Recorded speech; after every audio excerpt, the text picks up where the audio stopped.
This is Awareness Explorers.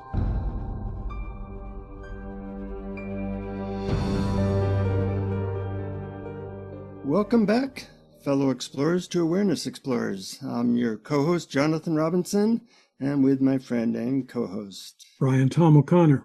We've been doing this a lot of years now, Brian, and this is a subject that I think is really important for today. I'll call it How to Be with Bad News. Especially as an awakening person, you don't want the news in the world to necessarily grab and destroy all your peace. And I think you have to be very deliberate about how to interact with the world of news and often bad news in a way that is conscious and perhaps helps with your awakening spirit. So when we thought about this topic, what popped into your mind? Well, actually, I resisted doing this, although I certainly have been putting a lot of thought into it for a long time. But I resisted doing it, and I realized the reason I resisted doing it is that I didn't want to give anybody the impression that I really knew the absolute answer to this. Well, luckily I do, so that won't be a problem. Oh, there you go. We often take opposite sides that way, so I'm glad to be of help there. But yeah, of course, no one knows the best answer. It's really a matter of what fits for you, resonates for you, and works for you at a given time. And that's why we hope to give a lot of different ideas. Yeah, I'm hoping that we can present many of the opinions or viewpoints or ways of approaching dealing with news that you don't like. And then ask our listeners to choose which one works the best for you.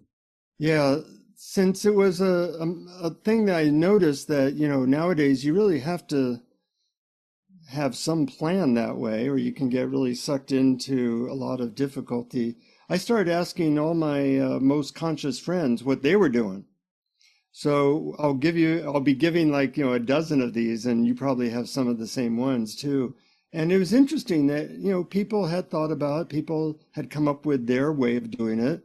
And I think you can even choose more than one. I kind of use 2 or 3 of these nowadays, and it helps to mitigate all the difficulties that might come from just being overwhelmed by it.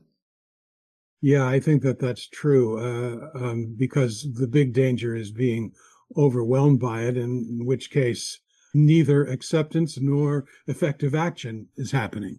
Right. And feeling helpless and feeling angry as you watch the news doesn't really serve anybody. No, it doesn't seem to, especially the feeling helpless part. Anger is actually a reasonable response, but dealing with anger is difficult. There's a famous saying about anger is that holding on to your anger is like taking poison and expecting the other person to die. That doesn't work usually, from what I hear. From what I hear, that's true.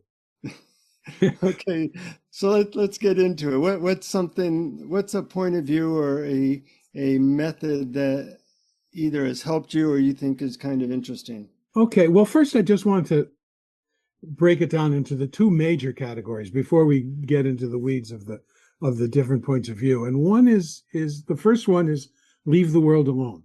Your inner vibration creates your reality. Or as Adyashanti puts it, and you've quoted him, 1 step to enlightenment, don't resist anything. And the second large category is resist like hell. Yeah, but no, that we must take action. And it's embodied by a famous statement attributed to a guy named Edmund Burke, although I don't know whether he really said it. But the statement is, and I'm paraphrasing it slightly, the only thing necessary for the triumph of evil is for good people to do nothing. And so these are, I think, the opposites: total acceptance and taking action against perceived evil. Yeah, I would add a third category, which might be coming up with a system that works for you in terms of inspiration or protection or something. And I think that is kind of a third category. We'll see as we go into some of these ideas and methods. I agree that I think that's a good third category. So let's start with one that I think is I find inspiring actually. There's a whole category of ones where bad news can actually be something that inspires you in a certain way. I like to say that when things are dark, a little bit of light shows up very bright. I remember I was in Las Vegas not too long ago, which is a pretty dark place. People are gambling and they're connected to machines and it's just a little bit of a crude place in general. And I was holding the door open for someone at a hotel. And I would do that. And people were like, oh, thank you so much. It's just a little act of kindness. And you don't have to be the Dalai Lama or anything to, in a world where there's not much kindness and there's a lot of busyness and distraction and suffering, to just show a little bit of kindness. And it really shows up very brightly. And I like that. Yeah, but if I were the type of person who believes that that the state of the world is heading towards annihilation, either of our way of life or the planet or our democracy, I would say that's a little too late. Yeah, I mean, it fits into the category of what could be good about the difficult times we're in. And one thing that Tony Robbins says, which I find interesting, is when times are tough, you should get excited because pain, cultural pain, world pain, does lead to accelerated change. And I kind of like the 60s because it was such a tumultuous time. That led to a lot of cultural change. So things get juicy when things are shaken up. People get provoked. They often, when provoked, start taking action, and change happens at a faster rate. This fits into the category of what I call accelerationism, which is actually a movement where you kind of hope that things go poorly because we're so out of balance in the world, ecologically and every other way, that we really need things to change. And generally things don't change until they get pretty bad. So you could call it rooting for it to go the way that it's going. And when you root for things to go the way that's going, it actually feels more peaceful. When I read the news, I go, oh yeah, that's going to be a little bit of a crap show. And I go, so that will create something down the road. And, that's a point of view. Who knows if it's correct, but it does make me feel like, yeah, things are kind of falling apart and change is happening. Yeah, and also crises have a way of bringing people together. So that's another good side of the bad situation. Or as you put it the other day, things get juicy when they get bad. Right, right. I'm wondering if you have a personal plan that works for you as to how to handle bad news. Yes, I do, but it's got a lot of different parts to it. I mean, and I'm going to address some of those in the guided meditation at the end. And one of them is allowing the emotion to be there and noticing where it is in the body and noticing it without the story around it. And the other is it's an expansion of something we talked about in the last episode about the middle way, which is asking, can I do something? And am I willing to do something? And is it in my wheelhouse or my capabilities? And if the answer is yes, then the phrase that I came across is then do the best next thing. And if the answer is no, then the only option for you is total surrender and total acceptance and total allowing and dropping any strategies for changing anything about the way you or the world is. Yeah, I like that. I call it the double A method, which is either allow it or act on it. Yeah. And to be deliberate. Oh, I'm allowing this one. I'm not going to do anything about global warming. Thank you very much. But I'm acting on this one. I'm going to send a check to the refugee organization to help, the people in Gaza, for example. And I think that makes us feel less helpless and more peaceful. Something I try to do is have a really big picture and a perspective that, we're all here on this planet to learn and grow, and that growth is greatest during hard times. When everything's comfortable and at ease, we kind of become lazy and complacent. When things are challenging, I think everything's accelerated in terms of growth. So things are looking good. Well, if that's the case, then that's a good way of looking at it. And a lot of times, you have to look at it that way, or we'd go nuts, or we would all subscribe to what I think is the first major approach to this, or point of view in my list of ones I wrote: watch news, get angry, feel helpless. And that's not going to be good for anybody. And that's the default. Yeah, that's the default. That's really, really, really common. And then the second, the spin-off from that is acting from outrage. And that's usually only going to spread the pain. Yeah. You really have to look at a positive outcome, so that what you're doing is you're trying to create something good rather than destroy something bad, because that usually backfires. Yeah. Sometimes it's necessary, though. Yep. A lot of my friends, when I asked this question, they said, well, I really titrate the news. I either watch no news or very little news. And I think that has to be an option for certain types of people. And even for me, that I literally don't read anything about Gaza because I can't digest or handle it. It's just, I don't read anything about animals being extinct or suffering because I just can't handle it. So I don't. I do send checks, so I'm acting on helping refugee organizations. I help with animal rights and animal like the ASCPA or things like that. But I don't read about it just because it disturbs my heart and I can't really emotionally process it well. Whereas, other things like the political things going on, I go, oh yeah, that's interesting. And I can kind of I can handle it. Yeah, well, I can certainly see how contributing to an effective charitable organization is a lot better than sitting and stewing and feeling anxious.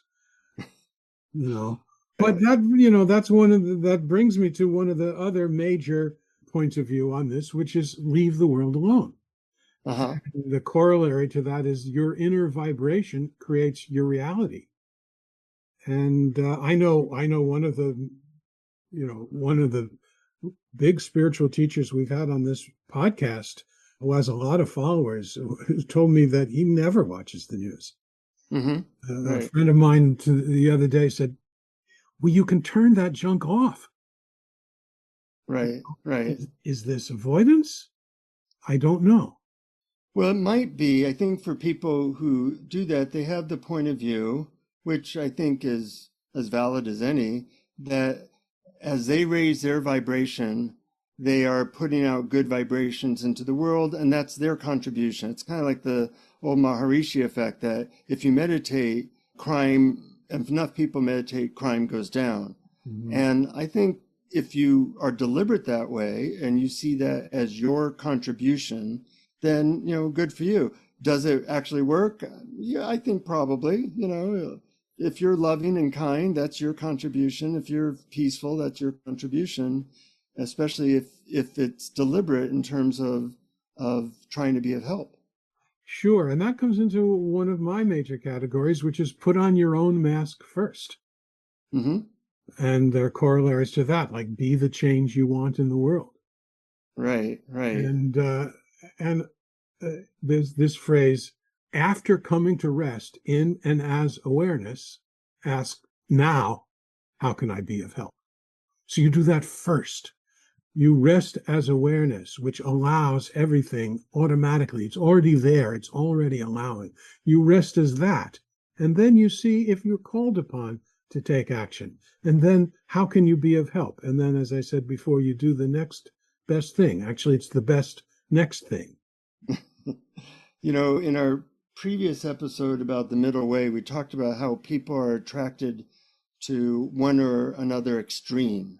And so in this realm, you have the people whose hair is on fire saying, the world's going to crap.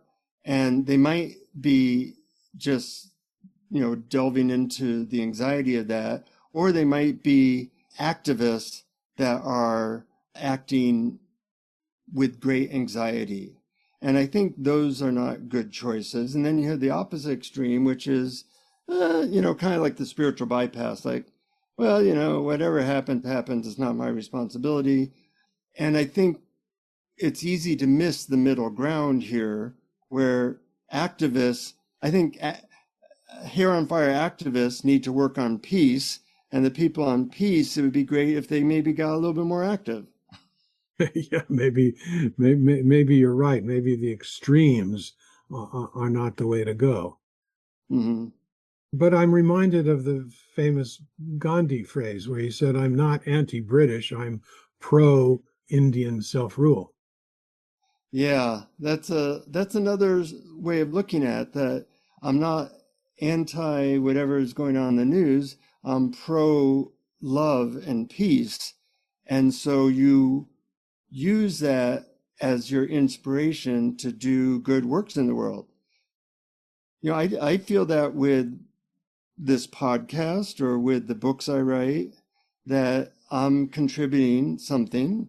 And to some extent, that helps me to feel like, well, okay, I kind of gave it the office. I don't have to give, everywhere. I'm doing my thing.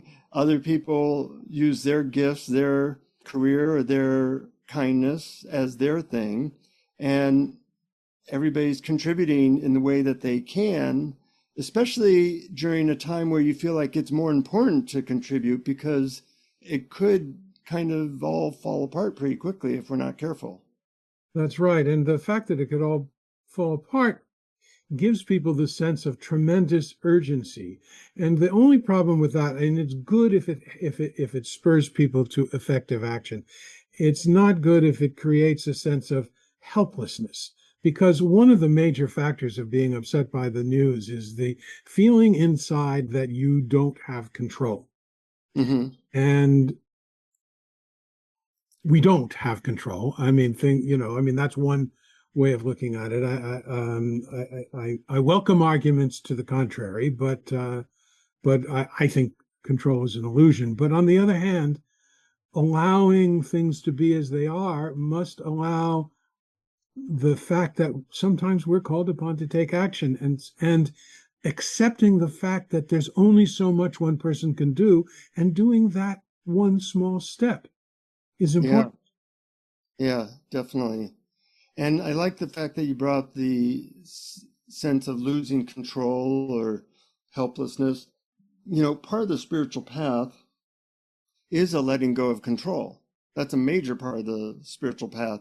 Absolutely. Surrender, call it. And so using today's experiences, the bad news, and deliberately like surrendering to it or allowing it, is potentially grist for the mill of our awakening. Yes. As a matter of fact, I applaud anyone who says, who wants to really go all the way in that direction, and completely surrender to exactly what is, as a spiritual practice. But don't make the mistake of thinking that means, therefore, doing nothing, because doing nothing is just, it's an illusion of control. It's just as controlling. Right. When you prevent yourself from taking action, it's just as controlling. So the stance of letting go of control and allowing is saying the world is as it is. It is the way it is. I accept it, and there may be something that I can do to help others, and allowing that as well. Mm-hmm. Mm-hmm. I'm going to give you one last one that occurs to me that I use periodically. It might sound a little twisted. Every morning, I read like the New York Times, and I will literally go through let's say ICE raids, immigrants, all the difficulty they could be having now. And I will literally say, thank you, God, that I am not having to deal with that one. So it's a gratitude practice. Like, I've been given a position, we're both white males, and Americans. And we don't have to deal with certain things that other people have to deal with, which gives me also a really sense of responsibility. Like, I'm not having to figure out how to survive this hurricane or starvation or being thrown out of the country or 100 other problems. And so when I acknowledge that I'm in a kind of a special position, as are you, as are probably most of our listeners, then it feels not only grateful, but also a sense of empowerment that, oh, because I'm not having to struggle with that, I want to struggle in some other way, like with my awakening or being kind to people or giving money or whatever like that. How's that sound? Well, I think that sounds good, except for the part about struggling, because for me, that the effortlessness is a key to our inner peace and happiness and joy. In other words, knowing that all of our effort and struggle to try and get something that we don't have is an obstacle to seeing that it's here already now. Other than that, with that caveat, though, I actually agree with you as long as that gratitude, as you say, empowers you to realize that you have a leg up and therefore you can help someone on a lower rung up. Yeah. And struggling might not be the best word, especially when talking about awakening. It might be making an effort, even if that effort is to let go into effortlessness. It's a paradox, isn't it? It is a paradox. Yeah, I think of it as the least amount of effort necessary to keep your attention on pure awareness itself, in which all experience appears. Yeah. Which is a major effort sometimes. But when you know that it's there already, you don't have to make it happen or get it. That's It's true. simply a turning of attention. Then a lot of effort drops away. Right. The old Zen story of I read it today. I get daily quotes of wisdom from Ram Dass. It's something you can sign up for. And it's the old Zen story. A student goes up to the Zen master and says, "If I work really hard for 10 years, can I get enlightened?" And he said, "No, if you work really hard, it'll take 20 years. Well, if I work super really hard, how long will it take? Well, then it'll take 30 years." Yeah. It's that's a wonderful paradox. It's so true. Mm-hmm. I have a couple more Sure. strategies. Sajja Fendel, who has been a guest on this podcast, he has a phrase that I found really profound and helpful, which is giving yourself the permission to suffer, or giving yourself the freedom to suffer. In Yeah. other words, the fact that you are suffering is not necessarily something you have to prevent. It is something that you can notice. Suffering is here. Instead of pulling the second arrow, which is the idea that it shouldn't be. Right. Or you can put it another way. Pain is inevitable and suffering is the idea that pain shouldn't be here. Mm-hmm. But it really is saying, I'm not in this to change my experience. I am allowing whatever experience that is, good or bad. Mm-hmm. I'm glad you said that. I remember Andrew Harvey once said, let the news break your heart and then let that provoke you into acting in a way that you are inspired to act. And I think that should be a part of the process. Yeah, that's a lovely phrase. Yeah, absolutely. Mm-hmm. Another approach, I think, is Byron Katie's work. Mm-hmm. And I think that this may not be effective in taking action, but it might be effective in your own inner peace, which is, using her four questions. Is it true? Can you absolutely know that it's true? How do you react when you believe that thought? And who would you be without the thought? Mm-hmm. And I really think this is a very wise and profound series of questions, because most of the time, our inner turmoil is created by our thoughts about how everything should be different than it actually is. Yeah, yeah.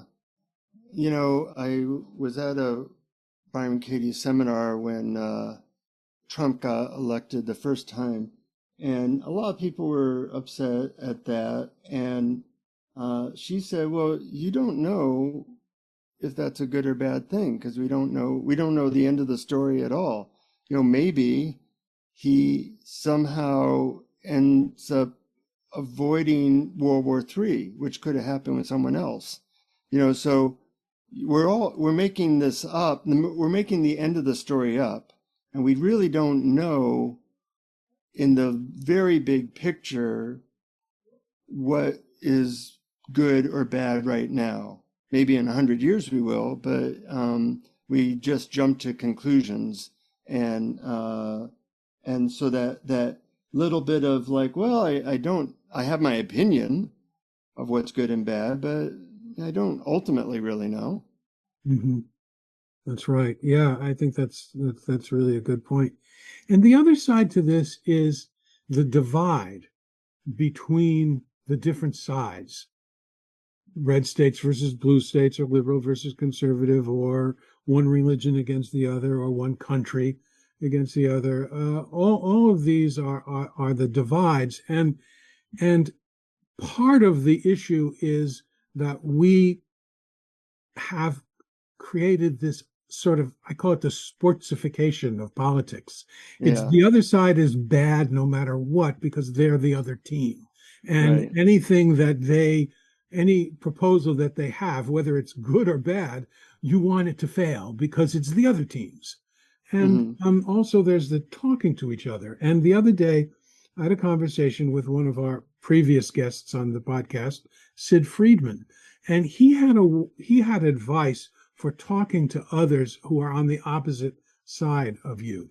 And it's twofold. And the first one is find the innocence in everyone's motivations. Hmm. A lot of people who are making choices that you think are bad are making them because what they want is health, happiness, and prosperity for themselves and their family. Not everyone is there because they want to see death and destruction. So we often overlook the fact that maybe they're misguided, maybe they're looking for love in all the wrong places. But if you look for the innocence in their motivation, at least that's a starting point. And the Hmm. second one is don't say too much too fast. In other words, don't leap to they are wrong and jump on telling them why they're wrong. Yeah. Listen a while, take a little time. And I thought those were both really lovely pieces of advice. Yeah, I'm just writing a book called Ecstasy for Couples, and it's reviewing all my couple stuff. And yeah, blaming, shaming, complaining never work. If you think of all the times you've done that, has it ever led to more connection? You'd have to say you're batting 0 for 1,000. Mm-hmm. Yeah. Anything else before we do a meditation? Well, I think we've covered most of the points of view, and I think that, I mean, if I had to summarize it, that, look for the peace within. The peace and joy are not there in the outside world. They are within, in our true nature. But once we find our true nature and look outside and see that all is awareness and all is one, then we might have natural compassion for others, which might lead us to be helpful in our actions in the world. Well said. Huh. Did you stay up all night to come up with that, or that was spontaneous? Well, that particular wording was spontaneous, but I've been thinking about this kind of stuff for a long time. Yeah. And the one thing I would add is that, we've presented a lot of ideas and methods, really, and think of or find one that resonates with you and be deliberate because, as we said, the default is to be overwhelmed by the news or feel angry or helpless, and that doesn't serve anyone. Right. So you might pass this on to your friends and family who might be struggling in this way, and maybe it helps them to find a path to digest things in a way that is ultimately beneficial to themselves and the world. And speaking of that, if you want to support the podcast, go to patreon.com/awareness explorers. For as little as a single $1 a month, you get all kinds of extra stuff, extra interviews and articles by Brian and I, and we really appreciate the support since we don't do sponsorships. We want it to be as pure as possible, offering it to you for free. And I hear you have a meditation, Mr. O'Connor. Yeah, I do. I'd offer this up and hope that it's of some help. Mm-hmm. I'm looking forward to it. Okay. So, first, as always, close your eyes if it's safe to do so. Take a nice, easy, deep breath and relax. Often, when we see the news about what's going on in the wider world, we see things that we don't like. Often, they're terrible things people do to each other. Often, it's people in power. We see them do things that we deem harmful or morally wrong. So look inside and see if there's one particular action or person in the public sphere that ties you up in knots inside.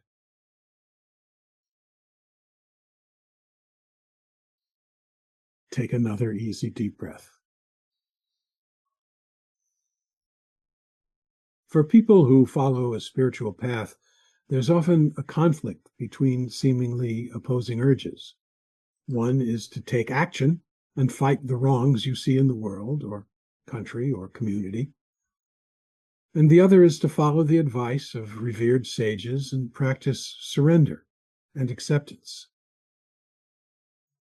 Let's take a stab at bringing these two seeming opposites into a workable equilibrium. But before we do, it's important to know that the emotions you feel are chemicals coursing through your body, triggered by thoughts in your head.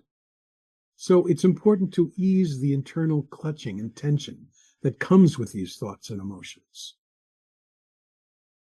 So ask yourself, what emotion am I feeling right now? You don't even have to come up with a name. It's enough to turn your attention to the feeling.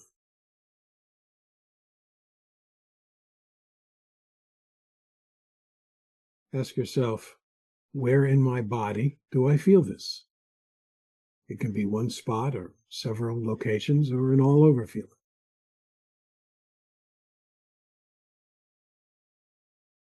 Take another easy, deep breath and ask yourself, just for a minute, can I allow this feeling to be here? Just for now.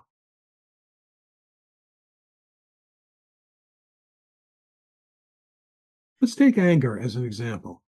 Instead of saying to yourself, I am angry, try saying, anger is here, and then take a breath.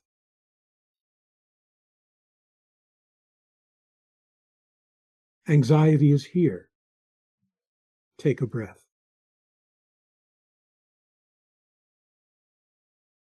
Now, let's return to the issue in the world that you see as wrong. Perhaps it's a certain politician or party that you believe is a threat to your country or community. Ask yourself these questions. Can I do something? Am I willing to do it? And is it within my capabilities, even a little?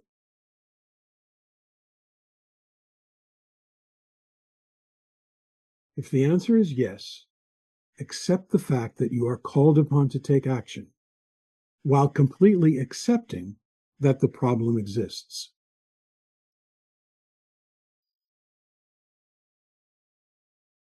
Say to yourself, I cannot change the fact that this is happening. It is what it is. But it seems I'm called upon to take action to help, even a little.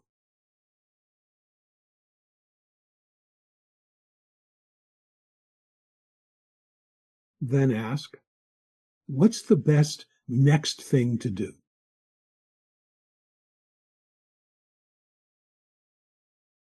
Instead of imagining how horrible the situation is right now, fully imagine what it would look like and feel like if the situation were completely resolved. As vividly as possible, imagine this positive outcome, and as vividly as possible, imagine how you are feeling now that this has been overcome.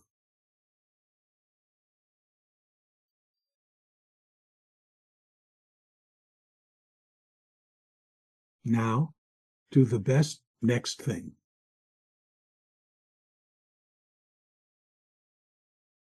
If your answer to the question, can I do something, or the question, am I willing to do something, is no, then ask, can I allow this situation to be exactly as it is without any strategy to change anything?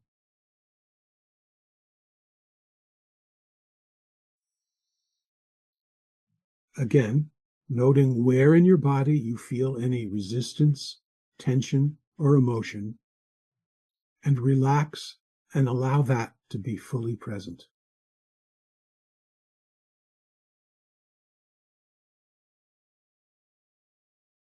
Either way, you're allowing what is to be as it is. You're either allowing the fact that you're called upon to take action, or you are allowing the fact that there is nothing you are able to do about it. In either case, look inside and see if you can notice the awareness in which all thoughts, feelings, sensations, and perceptions appear, and see it as a clear mirror that doesn't decide what to reflect, but instead choicelessly reflects all that appears before it.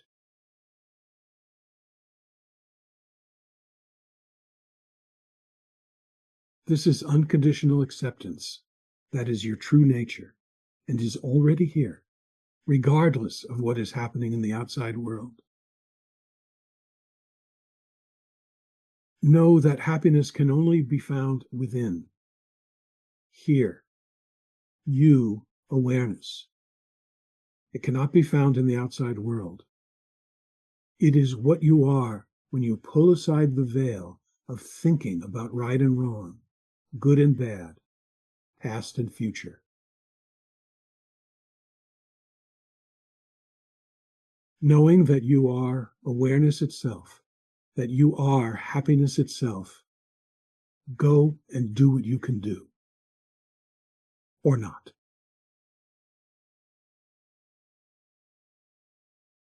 Now take one last easy deep breath, and at your own pace, begin to open your eyes.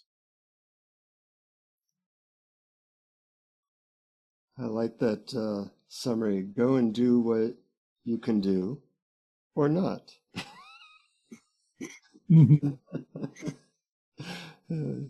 Gives people a good choice, lots of freedom. Well, as I said at the beginning, I don't want to pretend that I know the absolute answer. And so it is up to you, dear listeners, to choose for yourself.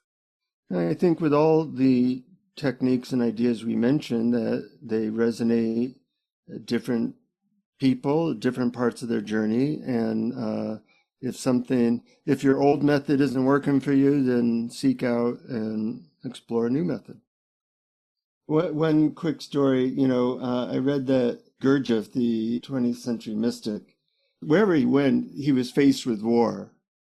He was always avoiding a war, whatever. And he had a bunch of students, but during World War II, it was total chaos. and he was in Paris, and the Nazis eventually took over Paris. But he was able to adapt to everything so well, so that when some students finally found him in Paris, they asked how's he surviving. He goes, "Oh, things are great. I'm doing fine. The world's in total chaos, but things are good here. I got everything I need, and I'm at peace, and lots happening, but it doesn't really impact him, and or not the way it might most people. So that's always possible, and it's he was doing his part, helping people, but he wasn't being overwhelmed by all the chaos and events that were happening at that time. Yeah, it's a good model to aspire to. Mm-hmm. Yep. And something that hopefully our listeners can aspire to. And we're grateful for your listening to us. And till next time, keep exploring. Keep exploring. Thank you for listening to Awareness Explorers. To learn more, you can check out our website at awarenessexplorers.com. Please subscribe to our podcast on your favorite podcast app. We'd love it if you would post a review. And please share our link with family and friends, because knowing yourself as awareness is the greatest gift you can give yourself or someone you love.